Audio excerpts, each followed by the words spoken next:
ఇక నాగార్జున గారు మీరు మాట్లాడండి. ఏమిటి జగన్ గారి ప్రభుత్వాన్ని ఎట్టయినా సరే దించాల్సిందే, అందుకోసమే మనం సరెండర్ అవ్వాలన్నట్లుగా ఆయన మాట్లాడుతున్నట్టు తెలుగుదేశం చంద్రబాబు గారికి మీ వ్యాఖ్య ఏమిటి? ముందుగా మీకు ప్యానెల్లో ఉన్నటువంటి పెద్దలందరికీ ముందుగా నా నమస్కారాలండి. ఈరోజు ఎల్లో మీడియాకి సంబంధించినటువంటి 2 పేపర్లు ఈనాడు, ఆంధ్రజ్యోతి చూస్తే అసలుకి బహుశా నాకు తెలిసి చంద్రబాబు నాయుడు గారి గెలుపు కోసం లోకేష్ కూడా ఇంత పాటుపడి ఉండడండి. పాపం పవన్ కళ్యాణ్ గారు చాలా పాటుపడుతున్నారు. ఒకసారి చూడండి, అనుభవజ్ఞులు ఒక మాట అన్నా పట్టించుకోకూడదు, పడి ఉండాలంట. ఎవరికి చెప్తున్నాడు? ఎవరికి చెప్తున్నాడు?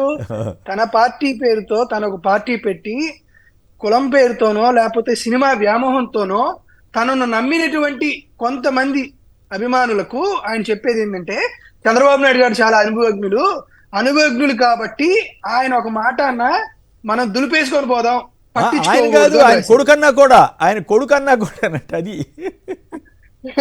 దాంతో పాటు ఇంకొకటి స్పష్టంగా ఒకటి చెప్పారంటే, మనం ఒంటరిగా వెళితే ప్రభుత్వంలోకి రాలేమనేది క్లియర్ కట్ గా చెప్పాడు. అంటే అటువైపు తెలుగుదేశం పార్టీ ఒంటరిగా వెళ్ళినా, ఇటువైపు జనసేన వెళ్ళినా కూడా మనం ఒంటరిగా వెళ్ళలేం. అంటే దాని ఉద్దేశం ఏంది?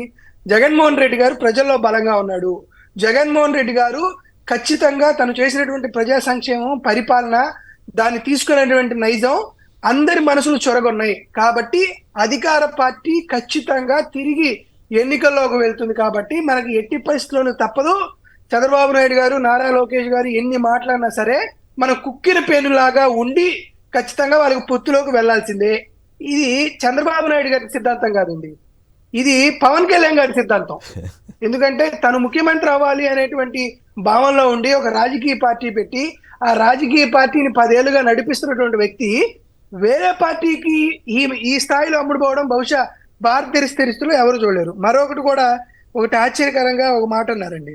ఏమన్నారంటే, ఇది తెలుగుదేశం పార్టీ వాళ్ళు ఇచ్చినటువంటి ప్యాకేజ్కి సరిపోయేటట్లు ప్రవర్తించడమా, లేకపోతే పవన్ కళ్యాణ్ గారికి సంబంధించినటువంటి పార్టీ వాళ్ళని ఏదో విధంగా మాయ చేయడానికి అర్థం కావట్లేదు. 4 దశాబ్దాలుగా సొంతగా పార్టీని నడుపుతున్న వ్యక్తులు పొత్తు అనేది వారికి ఇరుకు చొక్కా తొలగినట్లు ఉంటుందని చంద్రబాబు నాయుడు బాధని పవన్ కళ్యాణ్ బాధలాగా తన పార్టీ శ్రేణులకు చెప్తున్నాడు. సార్, 4 దశాబ్దాలుగా పార్టీ చంద్రబాబు నాయుడు గారు నడపలా, సరే నడిపారనుకున్నాం. ఎప్పుడైతే ఆయన పార్టీని కోర్టుల ద్వారా వరకు ఆక్రమించుకున్న తర్వాత, అంటే అప్రాక్సిమేట్లీ ఒక 30 years, ఈ 30 ఏళ్లలో చంద్రబాబు నాయుడు గారు పొత్తులు లేకుండా ఎన్నికలకు వెళ్ళి గెలిచిన సందర్భం లేదు. చంద్రబాబు నాయుడు గారు పొత్తు పెట్టుకోవడం ఈ రోజు ఏం కొత్త కాదు. చంద్రబాబు నాయుడు గారు పొత్తు పెట్టుకొని పొత్తులో ఉన్నటువంటి పార్టీని వెన్నుపోటు పట్టడం ఇప్పుడు కొత్తలు కాదు.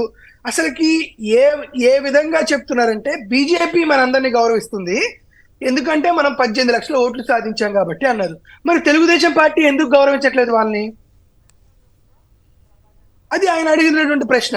మరొకటి, లోకేష్ ముఖ్యమంత్రి పదవి మీద నేను వ్యాఖ్యలు చేసినా కూడా నేను దాన్ని పెద్ద మనసుతో అంగీకరిస్తున్నానండు. ఏంది అంగీకరించేదంటే, చంద్రబాబు నాయుడు గారు ముఖ్యమంత్రి, పవన్ కళ్యాణ్ అనే వ్యక్తి డిప్యూటీ సీఎం కూడా అవుతాడా అవలేదా అనేది తెలుగుదేశం పార్టీ పాలిట్ బ్యూరోలో చర్చించిన తర్వాత ఒక నిర్ణయం తీసుకుంటాం.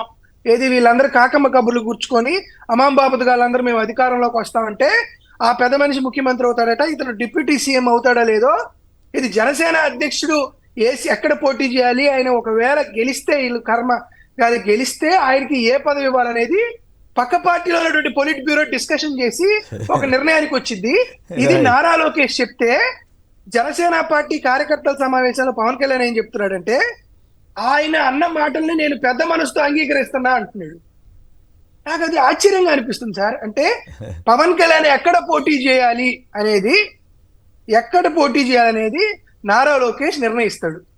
నారా లోకేష్ నిర్ణయం పట్ల, నారా చంద్రబాబు నాయుడు గారి నిర్ణయం పట్ల జనసేన పార్టీ అనేది బలోపేతం అయితే జనసేన పార్టీ అనేది ఎన్నికల రణరంగంలోకి, క్షేత్రంలోకి వెళ్తుందని వాళ్ళు చెప్తున్నారు. నేనేం అడుగుతున్నానంటే, దీనికోసం స్పెసిఫిక్ గా పవన్ కళ్యాణ్ ఒక పార్టీ పెట్టద్దు. నా సిన్సియర్ రిక్వెస్ట్ ఏంటంటే, మీరు ఎట్లానో సినిమాలో చేసుకుంటారు కాబట్టి నేరుగా ఎన్టీఆర్ ట్రస్ట్ భవన్కి వెళ్ళి చంద్రబాబు నాయుడు గారి సమక్షంలో తెలుగుదేశం పార్టీ కండువా వేసుకొని మీరు తెలుగుదేశం పార్టీలో జాయిన్ అవ్వండి. విలీనం ఈ విలీనం కుమ్మక్కులు చేసి వద్దు. ఇక విలీనం అంటే వాళ్ళ దగ్గర ఏమన్నా ఉంటే విలీనం అనే కాన్సెప్ట్ ఉంటుంది. జోగి రాసుకుంటే రాలేదు బూడిది ఉండిద్ది. వీళ్ళిద్దరు రాసుకుంటే అసలు బూడిది కూడా రాలదు. అది పరిస్థితి. ఓకే, నేరుగా చంద్రబాబు నాయుడు గారి సమక్షంలో తెలుగుదేశం పార్టీలోకి జాయిన్ అయితే సమస్యలే ఉండవు. కరెక్ట్ గా క్లియర్ అయిపోతుంది. అటువైపు నీ సొంత కుటుంబ సభ్యులాగా ఫీల్ అయ్యేటువంటి నీ అభిమానుల్ని మోసం అట్లా కాదుగా, అట్లా చేస్తే ఆయన అభిమానుల్ని జనసైనికుల్ని మాయ చేయటానికో మభ్య పెట్టడానికో వాళ్ళ ఆత్మగౌరవం దెబ్బతింటున్న దాన్ని ఇది చేయటానికో కుదరదు కదా సార్. అంటే పవన్ కళ్యాణ్ అభిమానులు అంత వెర్రి వెంగళప్లని, ప్రజలంతా అమాయకులని చంద్రబాబు నాయుడు పవన్ కళ్యాణ్ అనుకుంటే సరిపోదు కదండి.